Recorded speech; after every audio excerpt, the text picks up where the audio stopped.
నడిగిరికి వణకం.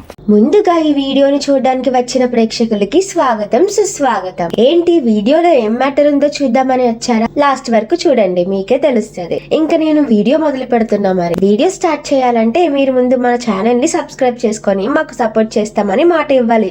ఇస్తున్నారుగా, మీరు మంచోళ్ళు, ఇచ్చేస్తారులేండి. అమ్మయ్యా, మొత్తానికి మూవీ లవర్ గా సంక్రాంతికి వచ్చిన 3 సినిమాలని ఫస్ట్ డే రోజే చూసి మన డ్యూటీ మనం చేసాం. సినిమాలు కూడా బాగా ఎంటర్టైన్ చేశాయి అనుకోండి. కాకపోతే 3 సినిమాలు ఓటింగ్ లిస్ట్ బయటకి తీస్తే ఆడియన్స్ ఎక్కువ ఓట్స్ వెంకీ మామకే వేశారు. కంగ్రాచులేషన్స్ వెంకీ మామ, మళ్ళీ ఫ్యామిలీ స్టార్ గా సంక్రాంతి రేస్ లో నెగ్గేశాం, block buster కొట్టేశాం.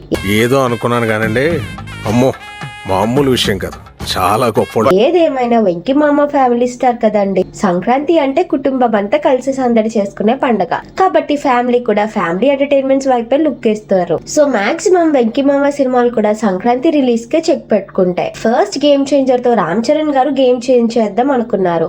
In fact first day movie బానే ఆడింది. కాకపోతే మూవీకి ఎక్కువ నెగటివ్ స్పాయిలర్స్ స్ప్రెడ్ అవ్వడం వల్ల సెకండ్ డే నుంచి మూవీ రన్నింగ్ వాల్యూ తగ్గిపోయింది. ఈవెన్ దో మూవీలో క్యారెక్టర్స్ వాళ్ళ ఎఫర్ట్ వాళ్ళు పెట్టారు. కాకపోతే writing and screen play audience కి ఎక్కలేనట్టుంది. శంకర్ గారి నుంచి ఇంతకన్నా ఎక్కువ ఎక్స్పెక్ట్ చేసినా నాట్ వర్తబుల్. ఎందుకంటే శంకర్ గారు ఫామ్ లో లేరు.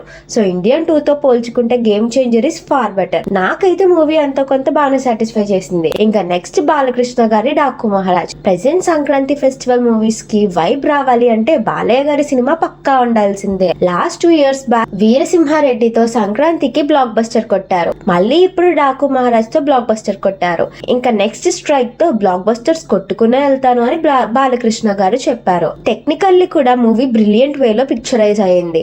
Sounding, cinematography, editing, screenplay all are too good. Balayya గారి సినిమా హిట్ కొట్టేసింది. సరే, ఇంకా ఫైనల్లీ మెయిన్ హీరో వెంకటేష్ గారు హిట్ కొడతారో లేదో అని ఆలోచించే లోపే ఫ్యామిలీ బ్లాక్ బస్టర్ కొట్టేశారు. అనిల్ రావుపుడి వెంకటేష్ కాంబోలో మూవీ వస్తుంది అంటే పక్క బ్లాక్ బస్టర్ అని తెలిసిందే. కానీ ఈసారి screen play, comedy, movie run time change చేసుకుంటూ 100% క్లీన్ ఫ్యామిలీ ఎంటర్టైన్మెంట్ చూపించి మంచి బ్లాక్ బస్టర్ కొట్టారు అనే సాటిస్ఫాక్షన్ వచ్చింది. ఎందుకంటే అనిల్ రావుపూడి గారి సినిమాలు నచ్చని వాళ్ళు ఉంటారు, వాళ్ళకి భగవంత్ కేసరి నచ్చే ఉంటది. అలాగే ఈ ఫిల్మ్ కూడా పక్కా నచ్చి తీరుతుంది. ఇలా ఈ 3 సినిమాలు సంక్రాంతి వైబ్ ని బాగానే అందించాయి. So finally mass films enjoy చేసే వాళ్ళకి డాకు మహారాజ్, ఫ్యామిలీ ఎంటర్టైనర్స్ కి సంక్రాంతికి వస్తున్నాం అండ్ గేమ్ చేంజర్ ఏ జోనర్ లోకి వస్తుందో సరిగ్గా చెప్పలేను.